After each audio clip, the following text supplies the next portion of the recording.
सभी पत्रकार साथियों को नमस्कार। माननीय मुख्यमंत्री जी की पत्रकार वार्ता में आप सभी का स्वागत है। माननीय मुख्यमंत्री जी द्वारा पदभार ग्रहण उपरांत यह पहली पत्रकार वार्ता हो रही है। मैं जनसंपर्क विभाग तथा सभी पत्रकार साथियों की ओर से माननीय मुख्यमंत्री जी का स्वागत करता हूं। मैं माननीय उप मुख्यमंत्री श्री अरुण साव जी व उप मुख्यमंत्री श्री विजय शर्मा जी का भी स्वागत करता हूं। साथियों, पत्रकार वार्ता में माननीय मुख्यमंत्री जी आज मंत्रिमंडल में लिए गए निर्णय तथा अन्य विषयों पर पहले अपनी बात आप सभी के समक्ष रखेंगे। इसके उपरांत वे आपके सवालों का जवाब देंगे। आप सभी से निवेदन है कि एक एक करके सवाल करें। सवाल करने से पहले कृपया अपना व अपने संस्थान का परिचय अवश्य करें। धन्यवाद।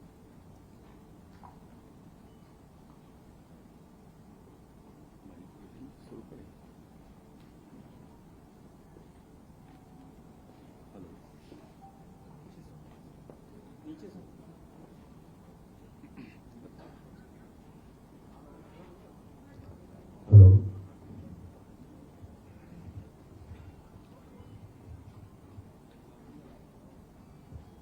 मुख्यमंत्री पद का शपथ लेने के पश्चात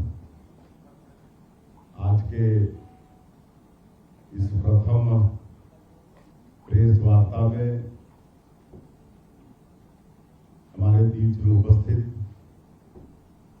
हमारे डिप्टी सीएम श्री अरुण साव जी, deputy CM Shri Vijay Sharma ji, CS आदरणीय अमिताभ जैन जी, जनसंपर्क विभाग के हमारे अधिकारी और मीडिया के सभी साथीगण और कार्यकर्ता भाई और बहनों, हम लोगों को आने में थोड़ी देरी हुई, इसलिए मीडिया के मित्रों से सबसे पहले क्षमा चाहते हैं। और आज के इस प्रेस वार्ता में आप सभी लोगों का हार्दिक अभिनंदन है, स्वागत है। सबसे पहले तो आप लोगों के माध्यम से हम पूरे प्रदेश के मतदाताओं को धन्यवाद देना चाहेंगे,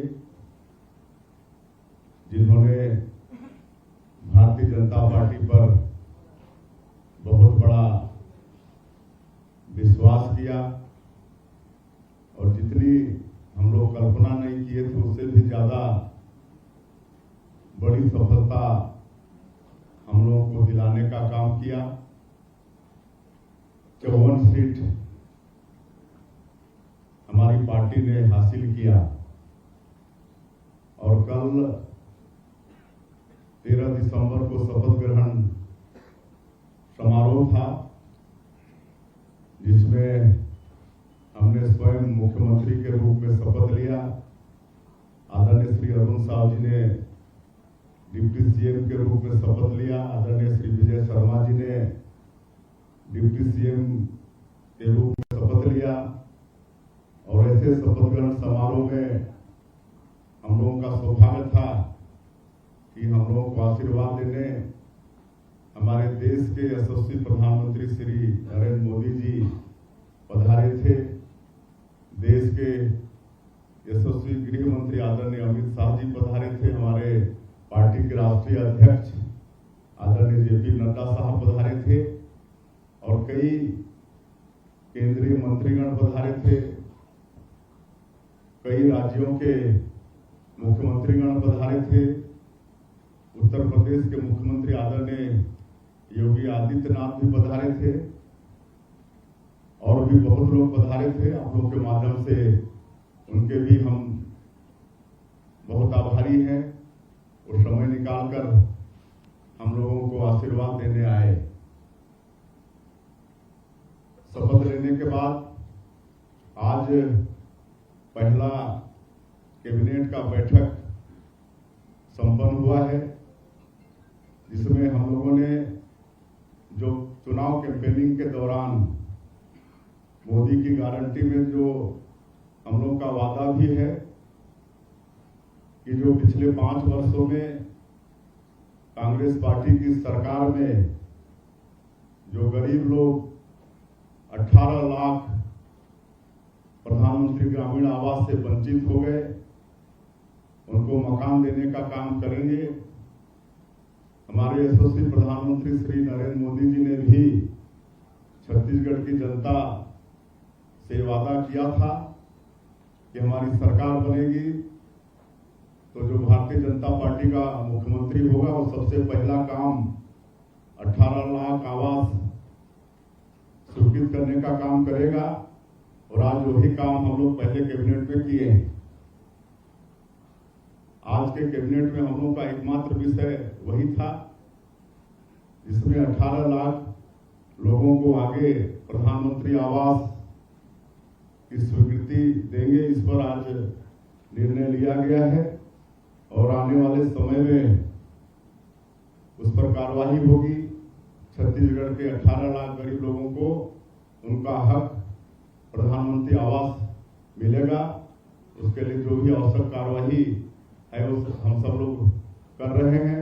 हालांकि पिछली सरकार ने पूरे प्रदेश को आर्थिक रूप से खोखला कर दिया है, फिर भी क्योंकि इतना बड़ा जनादेश छत्तीसगढ़ के मतदाताओं ने भारतीय जनता पार्टी को दिया है, तो हम लोग मोदी की गारंटी में जो वादा छत्तीसगढ़ की जनता से किए हैं उसका 100% पालन करेंगे। आने वाले 5 वर्षों में सभी कामों को पूरा करेंगे।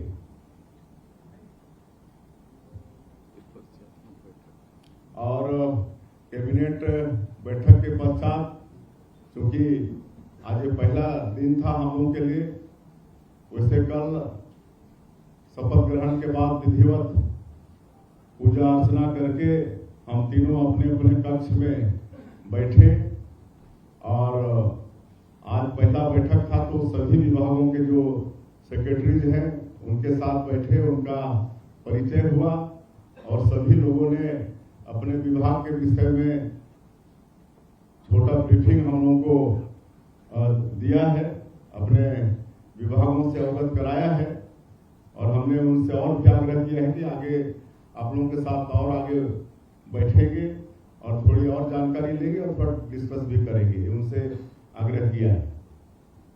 धन्यवाद। मुख्यमंत्री जी, मैं एपीएन न्यूज से पीयूष मिश्रा आपके संज्ञान में बस्तर की 3 बातें लाना चाह रहा हूँ। मैं पीयूष मिश्रा एपीएन न्यूज से बस्तर की 3 बातें आपके संज्ञान में लाना चाहता हूँ। नगरनार स्टील प्लांट जो अभी पूर्ण रूप से शुरू भी नहीं हुआ है, लेकिन वहाँ चोरी की वारदातें ज्यादा हो गई हैं, जिसकी एफआईआर भी लिखी गई है। दूसरा, मक्का वहाँ ज्यादा होता है, मक्का प्रोसेसिंग प्लांट जो पिछली सरकार ने कहा था उसके विषय में आज तक प्रोसेसिंग प्लांट चालू नहीं हो पाया है। और तीसरा, नक्सलवाद, उसके लिए क्या सोच है? देखिए, नगरनार में जो स्क्रैप की चोरी हो रही है उसकी जानकारी आज ही हमको मिली है। उसके विषय में हम जानकारी लेंगे और जो भी आवश्यक कदम होगा वो करेंगे।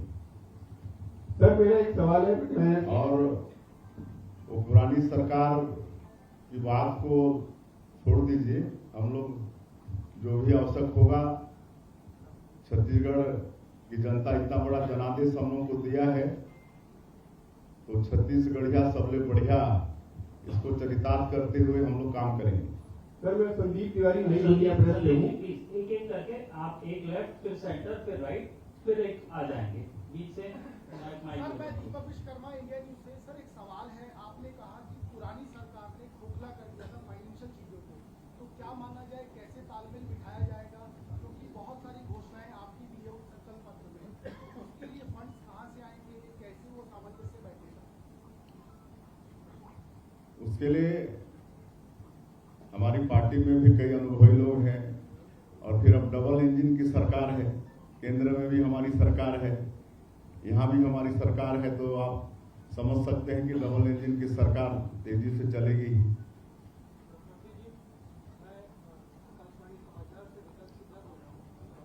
नीचे से ऑन कर लो।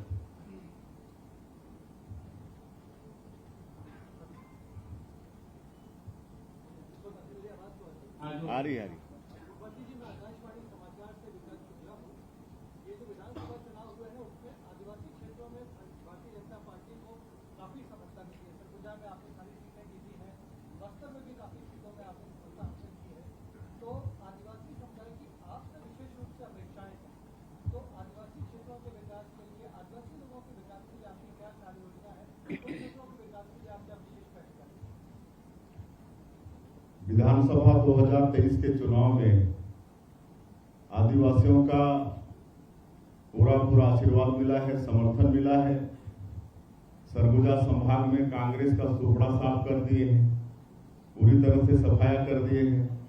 बस्तर में भी 12 में से 8 सीट भारतीय जनता पार्टी ने हासिल की है। और वैसे आजादी के प्राथमिक दिनों में आदिवासी समाज जरूर कांग्रेस पार्टी के वोट बैंक के रूप में इस्तेमाल होता रहा, लेकिन जब श्रद्धेय अटल बिहारी वाजपेयी जी इस देश के प्रधानमंत्री बने तो उन्होंने जो छत्तीसगढ़ का जो ट्राइबल बाहुल एरिया है, जो मध्य प्रदेश में था, और इस ट्राइबल बाहुल इलाके का समुचित विकास हो, इसलिए छत्तीसगढ़ राज्य का निर्माण किया। उसके बाद भारत सरकार में पहली बार ट्राइबल समाज का समुचित विकास हो, इसके लिए भारत सरकार में आदिम जाति कल्याण मंत्रालय का गठन किया। आज पर्याप्त बजट आदिम जाति कल्याण मंत्रालय में है और मैं पिछले 20 साल सांसद था और मेरा सौभाग्य था कि अटल जी की सरकार में सांसद था, मोदी जी के सरकार में भी था, उनके प्रथम शासनकाल में राज्यमंत्री का भी दायित्व था। तो आदिम जाति कल्याण मंत्रालय से अपने क्षेत्र के विकास के लिए हमने बहुत पैसा लाया। और आज आदिवासी समाज ये भी जानता है कि अगर आदिवासी समाज का मान और सम्मान और विकास कोई कर सकता है तो भारतीय जनता पार्टी है। आज ये बताते हुए मुझे गौरव होता है कि जो देश का सर्वोच्च पद है महामहिम राष्ट्रपति का, उसमें भी आज आदिवासी समाज की एक महिला श्रीमती द्रौपदी मुर्मू राष्ट्रपति के पद पर विराजमान है। और ये काम कोई कर सकता है तो भारतीय जनता पार्टी ही कर सकता है। पिछले बार 2018 के चुनाव में निश्चित रूप से कांग्रेस पार्टी की लोक लुभावन जन घोषणा पत्र के कारण आदिवासी समाज थोड़ा भड़काव में आ गया था, लेकिन 5 साल में वो भूल वो सुधर गया। और इस बार जब हम लोग जाते थे क्षेत्र में चुनाव प्रचार के लिए तो सब बोलते थे अपनी भाषा में कि ये दारी नहीं ठगान, पिछले दारी ठगा दारी ने दारी नहीं ठगान। और इस बार नहीं ठगाए और जो 5 सालों में उनके साथ विश्वासघात हुआ वो आधा खिलाफी कांग्रेस पार्टी की सरकार ने किया, उसका मजा कांग्रेस पार्टी को चखाया।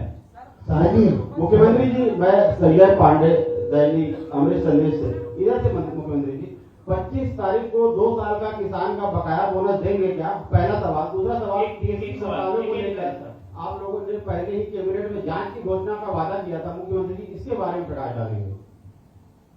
देखिए, हमारे जन घोषणा चुनावी घोषणा पत्र मोदी की गारंटी में हमारी पार्टी ने ये आश्वासन दिया है कि 2 साल जब हम लोग सरकार में थे 15 वर्ष, तो 2 साल का बोनस नहीं दे पाए थे। वो बोनस 25 दिसंबर को जो हमारे नेता अटल बिहारी वाजपेयी जी, जो भारतीय जनता पार्टी के संस्थापक भी हैं, छत्तीसगढ़ राज्य के निर्माता भी हैं, निश्चित रूप से 2 साल का बोनस किसानों को देंगे।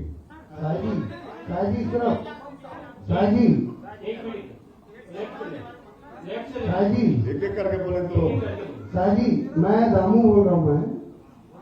शाहजी, आपकी सरकार से शराब आंदोलन शुरू हुए थे और पूर्ववर्ती सरकार ने शराबबंदी को बंद नहीं किया। अब फिर बीजेपी की सरकार है, क्या शराबबंदी को बंद करेगी क्या?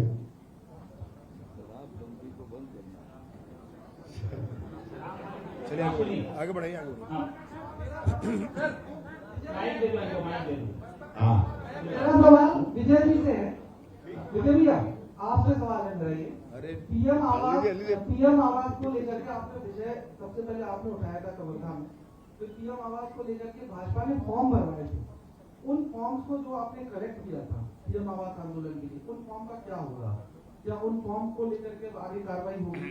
क्योंकि अभी आपने कैबिनेट में 18 लाख मकानों की स्वीकृति दे दी है, तो जो फॉर्म भाजपा के समय भरे गए थे उनका क्या? उसमें आप देखेंगे जो प्रधानमंत्री आवास की प्रतीक्षा सूची थी, उस प्रतीक्षा सूची के लोगों के फॉर्म भराए गए थे। बहुत कम फॉर्म, हमारे पास 7 लाख लगभग आवास के फॉर्म आए थे। अभी तो 18 लाख आवास, प्रतीक्षा सूची भी ले ली गई पूरी, और आगे और माननीय मुख्यमंत्री जी आपको बताएंगे सारी सूचियों पर काम हुआ है। वो फॉर्म जो प्रतीक्षा सूची वाले थे उन्होंने भर करके हमको दिया है, वो हमारे पास रखा है। अगर हमारी सरकार ना आती तो फिर हम आंदोलन करते, परंतु आज जनता के आशीर्वाद से सरकार है, और इसलिए आदरणीय मुख्यमंत्री जी उस विषय में विस्तार से आपसे और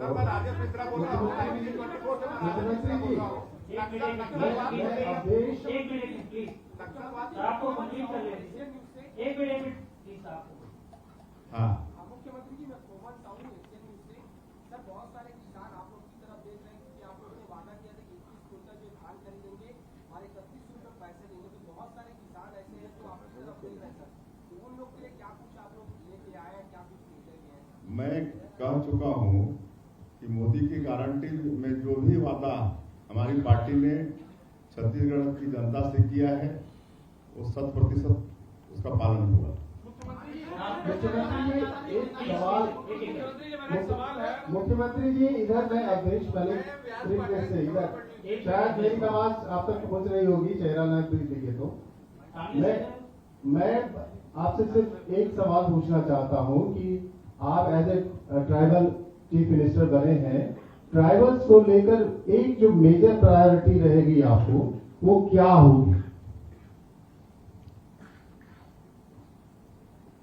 देखिए, वैसे तो मैं आप लोगों को कह चुका हूं कि जितना मान और सम्मान आदिवासी समाज का भारतीय जनता पार्टी ने बढ़ाया है उतना किसी पार्टी ने नहीं बढ़ाया है।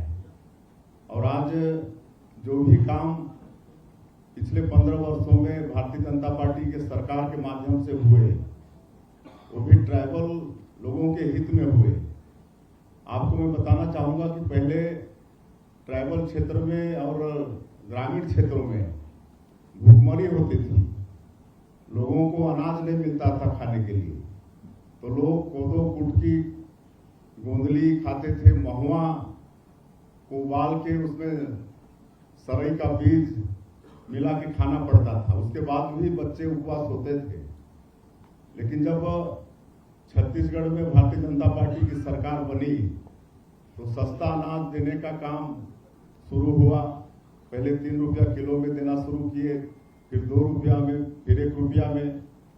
और इसके लिए हमारे पूर्व मुख्यमंत्री डॉक्टर रमन सिंह चावल वाले बाबा के नाम से भी विख्यात हुए। आज कहीं कोई भूखमरी नहीं। तो ये तो हमारे आदिवासी समाज के लिए बहुत बड़ा अचीवमेंट है। और भी हर क्षेत्र में 15 साल में विकास के काम हुए, शिक्षा के क्षेत्र में, चिकित्सा के क्षेत्र में, इतना तक कि भारतीय जनता पार्टी की सरकार ने जो गरीब माता पिता हैं उनकी बेटी की शादी तक की भी चिंता किए। और हम तो कहते थे कि मतलब इतना काम किए कि बच्चा जब मां के गर्भ में है तब से लेकर मृत्यु तक सरकार कोई ना कोई योजना चलाकर उनका सेवा करने का काम की। इसमें ज्यादा आदिवासियों को तो लाभ हुआ है। मुख्यमंत्री जी, मैं भगवान सिन्हा भारत से बोल रहा हूँ। आपसे एक सवाल यह है, भ्रष्टाचार विरोध जीरो टॉलरेंस की नीति की आप लोगों ने जो अपने घोषणा पत्र में शामिल किया है, तो पिछले 15 सालों में जो सरकार की बात थी उस समय भी जीरो टॉलरेंस की बात हुई थी। फिर कांग्रेस की सरकार आई, फिर आप लोगों ने भ्रष्टाचार को बड़ा मुद्दा बनाया। तो क्या जीरो टॉलरेंस के लिए, क्योंकि राजस्व विभाग से लेके रेत खनन से लेके हर क्षेत्र में भ्रष्टाचार का हावी है आज भी,